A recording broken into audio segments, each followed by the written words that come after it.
ಓಂ ಶ್ರೀ ಗುರುಭ್ಯೋ ನಮಃ. ನಾನು ಹರೀಶ್ ಡೋಂಗ್ರೆ, ಅಲ್ಲೆತ್ತಿಮಾರು ಮಾಳ, ಸದ್ಯಕ್ಕೆ ವಾಸ ಬೆಂಗಳೂರು.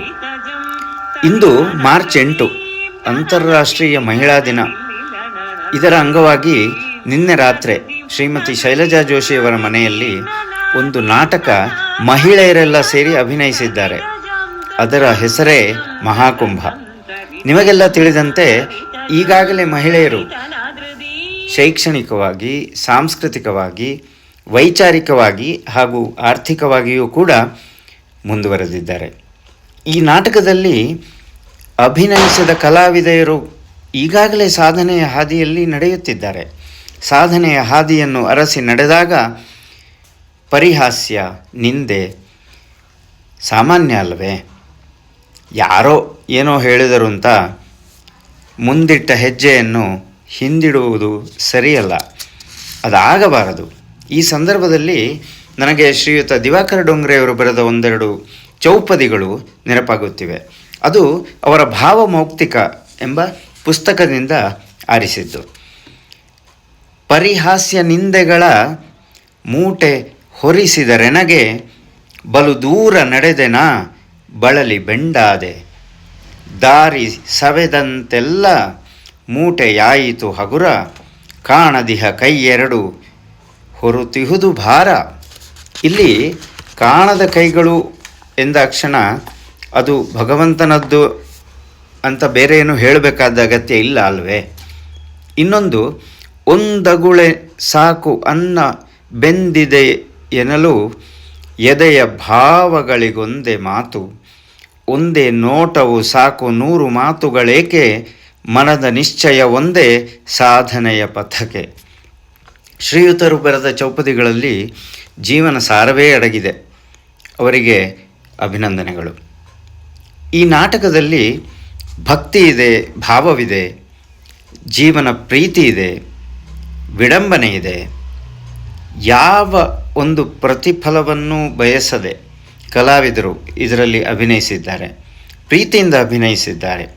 ಅವರಿಗೆಲ್ಲ ನಾನು ಚಿರಋಣಿ. ಹಾಗೆ ಹಾಡು ಮತ್ತು ಸಂಗೀತದಲ್ಲಿ ಶ್ರೀಮತಿ ನಿವೇದಿತಾ ಗಜೇಂದ್ರ ಅವರು ಸಹಕರಿಸಿದ್ದಾರೆ. ಅವರಿಗೂ ನನ್ನ ಧನ್ಯವಾದಗಳು. ಎಂದಿನಂತೆ ನೋಡಿ, ಕೇಳಿ, ಆನಂದಿಸಿ, ಮನಸ್ಸಾದರೆ ಒಂದೆರಡು ಸಾಲು ನಿಮ್ಮ ಅಭಿಪ್ರಾಯವನ್ನು ಗೀಚಿ ನನಗೆ ಕಳುಹಿಸಿಕೊಡಿ. ಧನ್ಯವಾದಗಳು. ನಮಸ್ತೆ. ಎಲ್ಲರಿಗೂ ನಮಸ್ಕಾರಗಳು. ಅಂತಾರಾಷ್ಟ್ರೀಯ ಮಹಿಳಾ ದಿನಾಚರಣೆಯ ಶುಭಾಶಯಗಳು.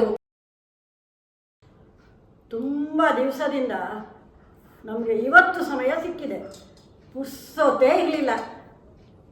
ಇವತ್ತು ಈಗ ಸ್ವಲ್ಪ ನಶ್ಯ ತಗೊಂಡು ಸೇರಬೇಕು. ಕುഞ്ഞಪ್ಪು ಅಂಗಡಿದ್ದು ಭಾರಿ ಖಾರ ಉಂಟು ಇದು.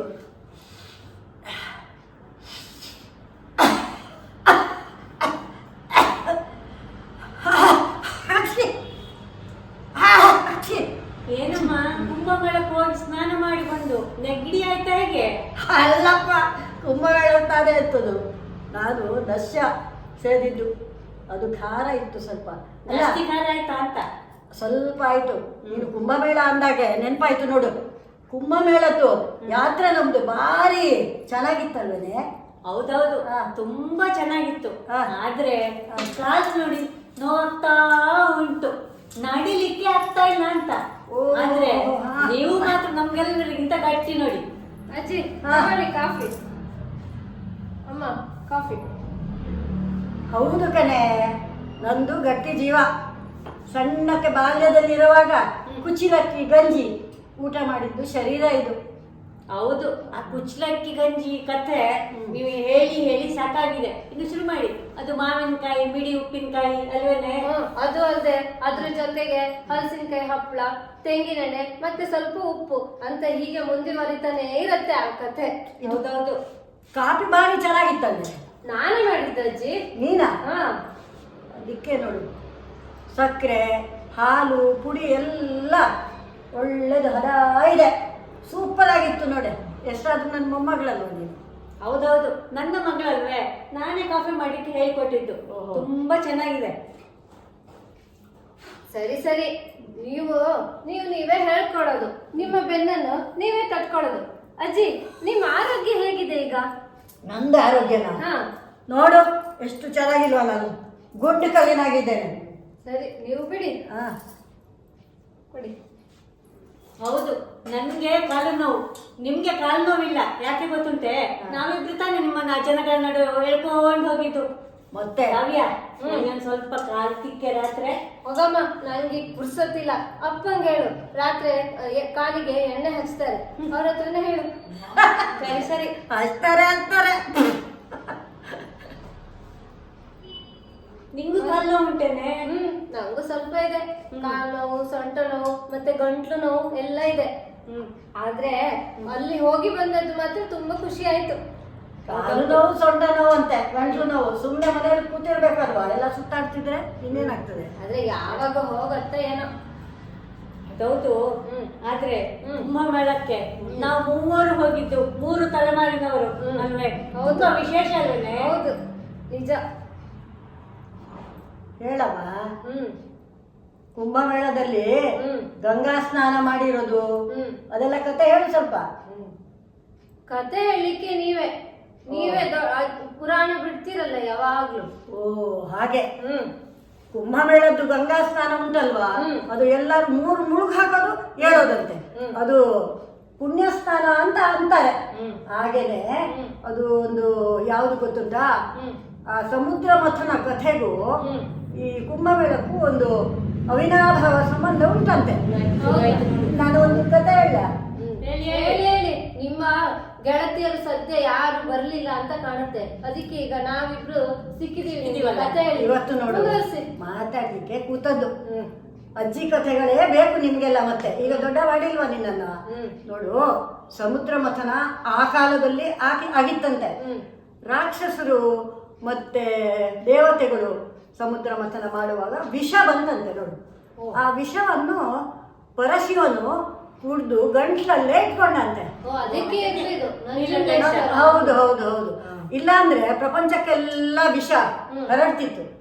ಆಮೇಲೆ ಮುಂದೆ ಸಮುದ್ರ ಮಥನ ನಡೀತಾನೆ ಇತ್ತಂತೆ. ಮಂದರಾಚಲ ಬೆಟ್ಟವನ್ನು ಕಡ್ದು ಮುಂದೆ ನಡೀತಾನೆ ಇತ್ತು. ಆವಾಗ ಉಚ್ಛ್ರೇಶ್ವ, ಐರಾವತ, ಆಮೇಲೆ ಕಾಮಧೇನು, ಕೊನೆಗೆ ನೋಡು ಅಮೃತ ಬಂತಂತೆ. ಆ ಅಮೃತ ಕಲಶನ ರಾಕ್ಷಸರು ಎತ್ತಿಕೊಂಡು ಓಡಿದ್ದು. ಅಷ್ಟೊತ್ತಿಗೆ ಅವನನ್ನ ಹಿಂಬಾಲಿಸಲಿಕ್ಕೆ ಹೋದ್ರು. ಹೀಗೆ ಮುಂದೆ ಕತೆ ನಡೀತಾನೆ ಇತ್ತದು. ಮತ್ತೆ ಎಲ್ಲೆಲ್ಲಿ ಹೋಯ್ತಂತೆ? ಎಲ್ಲಿ ಬಿತ್ತು?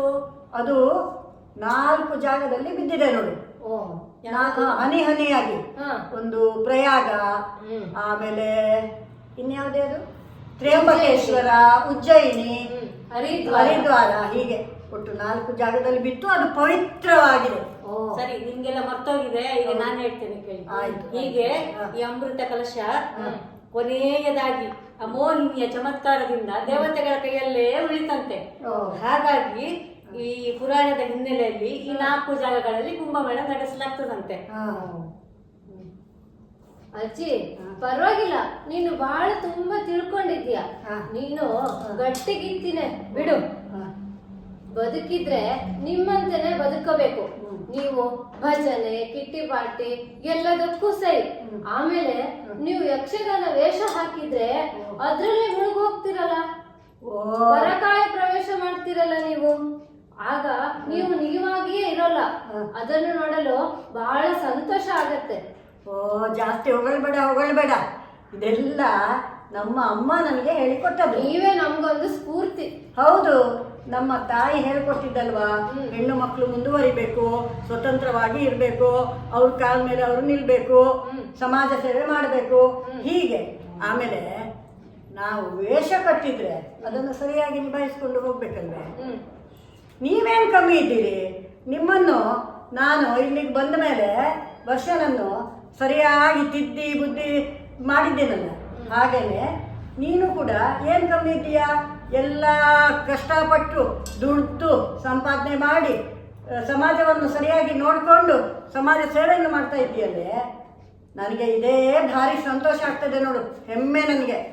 ಹೌದಮ್ಮ, ಅದಕ್ಕೆ ಹೇಳೋದು ಮನೆಯಲ್ಲಿ ಹಿರಿಯರಿರ್ಬೇಕು, ಅನುಭವಸ್ಥರಿರ್ಬೇಕು ಅಂತ. ಈಗಿನ ಹೆಣ್ಮಕ್ಳು ವೈಚಾರಿಕವಾಗಿ, ಸಾಂಸ್ಕೃತಿಕವಾಗಿ, ಆಮೇಲೆ ಆರ್ಥಿಕವಾಗಿ ಮುಂದೆ ಬರಬೇಕು. ತಾವು ಏನು ಎಂಬುದನ್ನು ತಾವೇ ತೋರಿಸಿಕೊಡ್ಬೇಕು. ಈ 4 ಗೋಡೆಗಳಿಗೆ ಸೀಮಿತವಾಗಿರಬಾರ್ದು ಅವರು ಬದುಕು. ಹೌದು ಹೌದು. ಹಾಗೇನೆ ತಮಗೆ ಬೇಕು ಬೇಡ ಎಂಬುದನ್ನೆಲ್ಲ ವ್ಯಕ್ತಪಡಿಸುವ ಸ್ವಾತಂತ್ರ್ಯ ಇರ್ಬೇಕಮ್ಮ. ಅದೇ ಮೊನ್ನೆ ನೀವು ಭಜನಾ ಮಂಡಳಿಗೆ ನಾವು ಹಾಡು ಹೇಳಿಕ್ ಹೋಗಿದ್ರಂತಲ್ಲ, ಏನೋ ಕುಣಿತ ಭಜನೆ ಎಲ್ಲ ಮಾಡಿದ್ರಂತಲ್ಲ. ಭಜನೆ ಭಜನೆ ಅನ್ನುವಾಗ ನನಗೆ ನೆನಪಾಯಿತು ನೋಡು. ನನ್ನ ಭಜನೆ ಅನ್ನುವಾಗ ಮೈ ನವರೇ ಹೇಳ್ತಾರೆ. ನಾನು ಬಾಲ್ಯದಲ್ಲಿ ನಮ್ಮ ಮನೆಯಲ್ಲಿ ದಿನ 6 ಗಂಟೆಗೆ ಭಜನೆ ಹೇಳ್ತಿದ್ದೆ. ನಮ್ಮ ಜೊತೆಗೆ ನಾವು ಅಕ್ಕ ತಂಗಿ ಅಣ್ಣ ತಮ್ಮಂದಿರೆಲ್ಲ ಸೇರ್ಕೊಂಡು ಹಾಡ್ತಿದ್ವಿ. ಭಜನೆ ಅಂದ್ರೆ ನನಗೆ ಭಾರಿ ಉತ್ಸಾಹಕನೇ, ಕುಣಿಯೋಣ ಅನಿಸ್ತದೆ ನೋಡು. ಇವಾಗ್ಲೂ ನೃತ್ಯ ಭಜನೆ ಮಾಡೋಣವಾ? ಹಾ ಮಾಡುವ. ಹಾ ಅಮ್ಮ ಬಾರೆ ಬಾರೆ ಸ್ವಲ್ಪ.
ಸಾಕಾಜಿ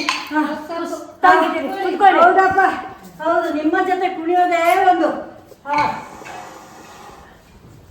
ಅಮ್ಮ ನನ್ನ ಹೋಗು ಹಾಗೇ ಉಳಿತು ನೋಡಿ. ಸರಿ ಸರಿ, ನೀರ್ ಬೇಕಾ ನಿಮ್ಗೆ ಏನಾದ್ರು ಕುಡಿಲಿಕ್ಕೆ? ಬೇಡಪ್ಪ. ಅಜ್ಜಿಗೆ ಬೇಡ. ನಿಮಗ್ ಗೊತ್ತೇ, 4 ವರ್ಷಗಳಿಗೊಮ್ಮೆ ಕುಂಭಮೇಳ, ಹಾ 6 ವರ್ಷಗಳಿಗೊಮ್ಮೆ ಅರ್ಧ ಕುಂಭಮೇಳ, 12 ವರ್ಷಗಳಿಗೊಮ್ಮೆ ಪೂರ್ಣ ಕುಂಭಮೇಳ, ಮತ್ತೆ ಇವಾಗ ಆಯ್ತಲ್ಲ ಪ್ರಯಾಗ್ರಾಜ್ ನಲ್ಲಿ. ಹೌದೌದು. ಪಾಪಗಳಿಂದ ಮುಕ್ತಿ ಪಡೆಯಲು ಅಲ್ಲಿ ಬಂದು ಸ್ನಾನ ಮಾಡುತ್ತಾರಂತೆ. ಹೌದಾ? ಮೊನಾಲಿಸಾ ಅಂತೆ. 10 ದಿವಸದಲ್ಲಿ 10 ಕೋಟಿ ಸಂಪಾದನೆ ಮಾಡಿದ್ದಾಳಂತೆ ನೋಡು. ನೋಡು ನೋಡು, ಅದಕ್ಕೆ ಹೇಳಿದೆ ನಾನು, ಟಿವಿ ನೋಡೋದು ಕೇಳೋದು ಎಂತದಿಲ್ಲಮ್ಮ. ಅವಳು ಪಾಪ ರುದ್ರಾಕ್ಷ ಮಾಲೆ ಮಾರಿ ಜೀವನ ನಡೆಸ್ತಾ ಇದ್ಲು. ಈ ವಿಡಿಯೋಗ್ರಾಫರ್ಗಳು, ಫೋಟೋಗ್ರಾಫರ್ ಎಲ್ಲ, ಮೀಡಿಯಾದವರು ಎಲ್ಲ ಇದನ್ನು ವೈರಲ್ ಮಾಡಿದ್ದಾರೆ ಅಷ್ಟೇ, ಏನೂ ಇಲ್ಲ ಪಾಪ. ಇಲ್ಲಮ್ಮ, ಅವಳಿಗೆ ಫಿಲ್ಮ್ ಅಲ್ಲೂ ಆಕ್ಟ್ ಮಾಡ್ಲಿಕ್ಕೂ ಕರ್ತಿದಾರಂತೆ. ಹೌದೇ? ಮತ್ತೆ ಮಾಡೆಲಿಂಗ್ ಕೂಡ ಅವಳು ಮಾಡ್ಬೋದಂತ ಹೇಳಿದಾರಂತೆ. ಅವಳು ಭಾರಿ ಚಂದ ಅಂತೆ ಅಲ್ವೇನೆ. ಅವಳು ಕಣ್ಣುಗಳಿಂದನೇ ಅಂತ ಜನಪ್ರಿಯತೆ ಗಳಿಸಿದ್ದಾಳೆ. ಹೌದಮ್ಮ, ಹುಡುಗರು ಮಾತ್ರ ಅಲ್ಲ, ಹುಡುಗಿಯರು ಸೆಲ್ಫಿ ತಗೊಂಡಿದ್ದಾರೆ. ಅಲ್ಲಮ್ಮ, ಇನ್ನು ಕೆಲವರು ಹೇಳ್ತಾರೆ ಅವಳು ಮಾರು ವೇಷದ ಪೊಲೀಸ್ CID ಅಂತ ಹೇಳ್ತಾರೆ. ಎಂತದು ಅಲ್ಲ, ಸುಮ್ಮನೆ ಜನಗಳಿಗೆ ಮಾತಾಡ್ಲಿಕ್ಕೆ ಒಂದು ಬೇಕಲ್ವಾ ಅದಕ್ಕೆ. ಹಾಗೆ ಒಬ್ಬ ಬಾಬಾ ಇದ್ದಾನಂತೆ, ಅವನು 16 ವರ್ಷದಿಂದ ಎಡಗೈ ಹೀಗೆ ಇಟ್ಕೊಂಡಿದ್ದಾನಂತೆ. ನನ್ನಿಂದ 2 ನಿಮಿಷ ಇಟ್ಕೊಂಡಿರಕ್ಕಾಗಲ್ಲ, ಅದೇಗೆ ಇಟ್ಕೊಂಡಿದ್ದಾನೋ ಏನೋ. ಹೌದು, ಅವನ ಕೈ ಹಾಗೆ ಲಾಕ್ ಆಗಿದೆ ಅಂತೆ. ಮತ್ತೇನಾಗತ್ತೆ ಬಿಡು. ಅದೆಂತ ಲಾಕ್ ಆಗೋದು? ಅವನು ಕೈ ಹೀಗೆ ಮೇಲೆ ಇಟ್ಕೊಂಡೇ ಇರೋದು. ಅವನು ಏಕಾಗ್ರತೆಗೋಸ್ಕರ ಅದನ್ನು ಮಾಡಿದಂತೆ. ಅಲ್ಲಿ ನಾಗಾ ಸಾಧುಗಳು ಭಾರಿ ಬರ್ತಾರಂತಲ್ವಾ, ಅವರು ಬಂದು ಗಂಗಾ ಸ್ನಾನ ಮಾಡಿಕೊಂಡು ಹೋಗ್ತಾರಂತಲ್ವೇ? ಹೌದು, ಅವರು ಹಿಮಾಲಯದಲ್ಲಿ ವಾಸಿಸ್ತಾರಂತೆ. ಈ ಕುಂಭಮೇಳ ಬರುತ್ತಲ್ಲ, ಆವಾಗ ಮಾತ್ರ ಬಂದು ಜನರ ಕಣ್ಣಿಗೆ ಕಾಣಿಸ್ತಾರಂತೆ. ಹಾಗೆ ಹೇಳ್ತಾರಪ್ಪ, ನಿಜನೋ ಏನೋ ಗೊತ್ತಿಲ್ಲ. ಹೌದು, ಮತ್ತೆ ಅವರು ಸ್ಮಶಾನ ವಾಸಿಗಳು ಅಂತ ಹೇಳ್ತಾರೆ. ಅವರು ಹೆಣ ತಿಂದು ಬದುಕುದಂತೆ. ಅಯ್ಯೋ, ಹೆಣ ಅದು ಹೇಗೆ ತಿಂತಾರೋ. ಹೌದಾ, ನಿಜನಾ ಅದು? ಏನಪ್ಪ, ಏನಜ್ಜಿ ಅದನ್ನ ಕೇಳಿದ್ಯಾ ನೀನು? ಎಂತದಪ್ಪ? ಅದು ಹೆಣ ತಿಂತಾರಂತೆ. ಹೌದಂತೆ. ಅವನು ನೋಡು, ದೊಡ್ಡ ಯಾರೋ ಒಬ್ಬ ಎಂಜಿನಿಯರು, ಅಮ್ಮ ಒಬ್ಬ ಎಂಜಿನಿಯರ್ ಅಂತೆ, ನಾಗಾಸಾಧುವಾಗಿರುವುದಂತೆ. ಒಬ್ಬ ಅಂತೆ ಎಂತದ್ದು ಏರ್ಸ್ಪೇಸ್ ಏನೋ ಹೇಳ್ತಾರಲ್ಲ, ಅಲ್ಲಿ ಅವನಂತ ನಾಗಾಸಾಧುವಾಗಿದ್ದಂತೆ. ಇವರಿಗೆಲ್ಲ ಏನು ಹೇಳೋದಿಲ್ಲ, ಎಲ್ಲ ಸನ್ಯಾಸಿಗಳಂತೆ. ಅವ್ರವ್ರ ಹಣೆ ಬರ, ಏನು ಮಾಡೋದು? ಹೌದು, ಅವರೆಲ್ಲ ಬೂದಿ ಮುಚ್ಕೊಂಡು, ಬೂದಿಯಿಂದ ತಮ್ಮ ಮೈಯೆಲ್ಲ ಮುಚ್ಕೊಂಡಿರ್ತಾರಂತೆ. ಈ ಪ್ರಾಣಿಗಳ ಚರ್ಮ, ಆಮೇಲೆ ರುದ್ರಾಕ್ಷಿ ಮಣಿ, ಇದನ್ನೆಲ್ಲ ಉಪಯೋಗಿಸ್ಕೊಂಡು ಅವರು ಬಟ್ಟೆ ತಯಾರಿಸ್ತಾರಂತೆ. ಆಮೇಲೆ ಕೆಲವರು ದಿಗಂಬರರು, ಬಟ್ಟೆನೇ ಹಾಕಲ್ಲ ಬಿಡಿ. ಅಲ್ಲ, ಕುಂಭಮೇಳದಲ್ಲಿ ಮೊದಲು ಸ್ನಾನ ಮಾಡಲು ಅವರಿಗೆ ಹಕ್ಕಿರುದಂತೆ. ಅವರಿಗೇನೆ? ಹೌದು. ಆಮೇಲೆ ಉಳಿದವರೆಲ್ಲ ಹೋಗಿ ಸ್ನಾನ ಮಾಡ್ಬೇಕು ಅಂತಿರೋದು. ಮತ್ತೆ ಅದೆಲ್ಲ ಆದ್ಮೇಲೆ ಅವರ ಗಮ್ಯ ಸ್ಥಾನಗಳಿಗೆ ಹೋಗಿರ್ತಾರಂತೆ. ಅವರ ನಿಗೂಢ ಸ್ಥಾನಗಳಿಗೆ. ಹೌದು. ಅಂತೂ ಗಂಗಾ ಸ್ನಾನದಲ್ಲಿ ಸ್ನಾನ ಮಾಡಿ 3 ಮುಳುಗು ಹಾಕಿ ಮೇಲೆ ಬಂದಿರೋದು ನಂದು ಪುಣ್ಯವೇ ಸರಿ. ನಾನಂತೂ ಭಾರಿ ಸಂತೋಷ ಪಟ್ಟಿದ್ದೇನೆ ನೋಡು. ಇಷ್ಟು ದೂರದಿಂದ ನಾವು ಹೋಗಿ ಬಂದದ್ದು ನಮಗೆ ಭಾರಿ ಒಳ್ಳೆ ಯೋಗ ಅಲ್ಲೇ. ಹೌದು. ಮತ್ತೆ ಯೋಗಿ ಪರವಾಗಿಲ್ಲ, ಅಷ್ಟೊಂದು ಜನರನ್ನೆಲ್ಲ ನಿಭಾಯಿಸಿದಾನೆಲ್ಲ. ಅವನಿಗೊಂದು ಸಲಾಂ ಹೊಡಿಲೇಬೇಕು ನಾವು. ಹೌದು ಹೌದು ಹೌದು ನೋಡಿದ್ದೇನೆ. ಏನೇನೆಲ್ಲ ವ್ಯವಸ್ಥೆ ಮಾಡಿದ್ರು ಅಲ್ಲಿ?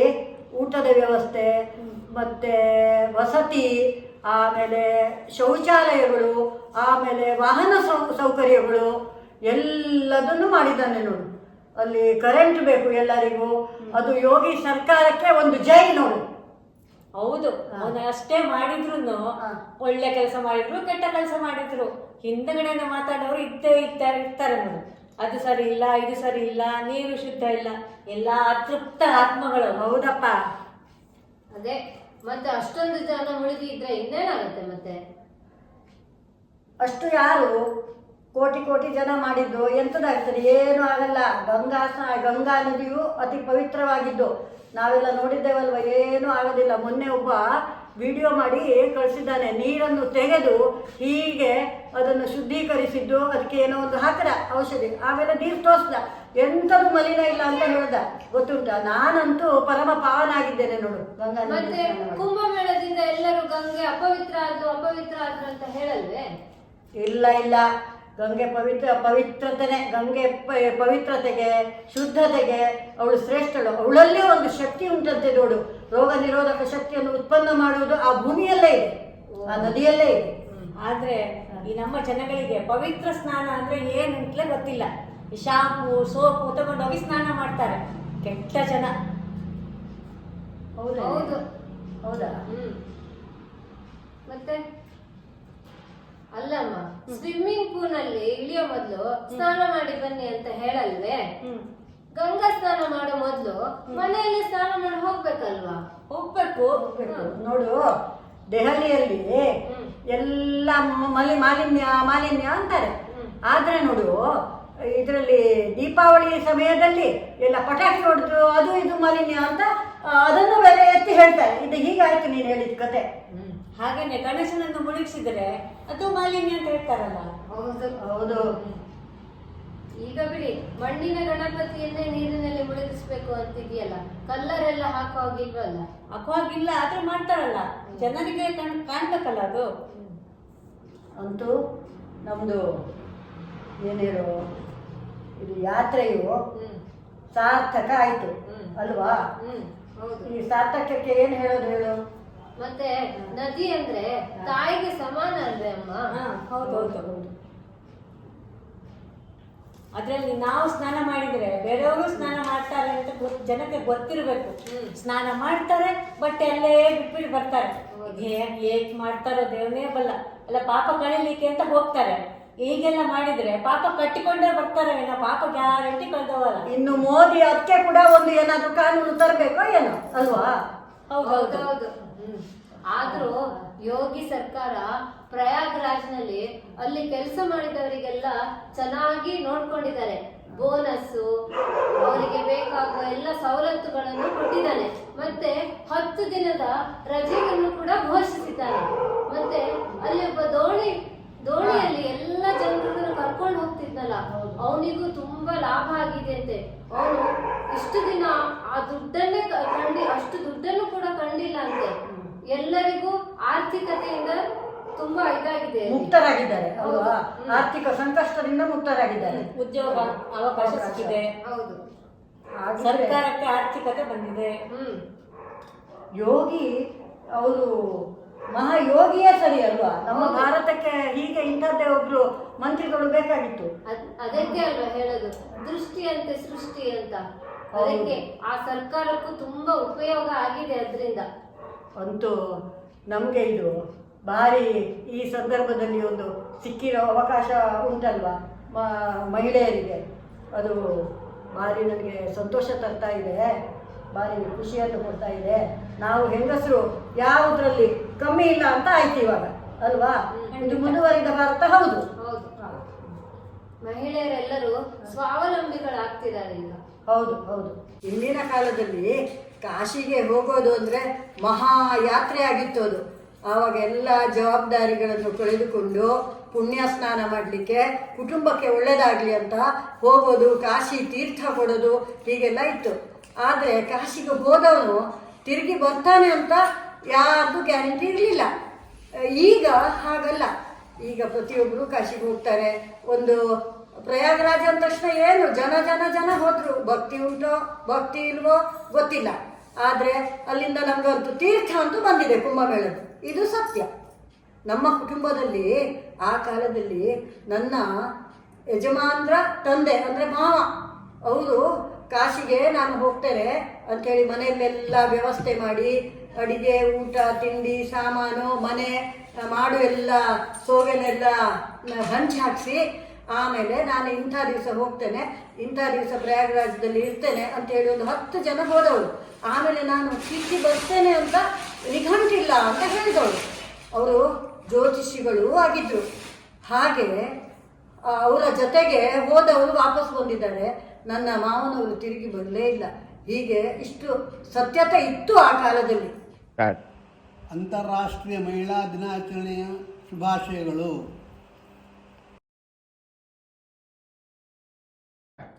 ನಾನು ಶೈಲಜಾ ಜೋಶಿ, ನಾಗರಬಾವಿ, ಬೆಂಗಳೂರು. ವರ್ಷಾ ಖಾಡಿಲ್ಕರ್, ಬೆಂಗಳೂರು. ನಾನು ಭುವನ ಡೋಂಗ್ರೆ, ಬೆಂಗಳೂರು.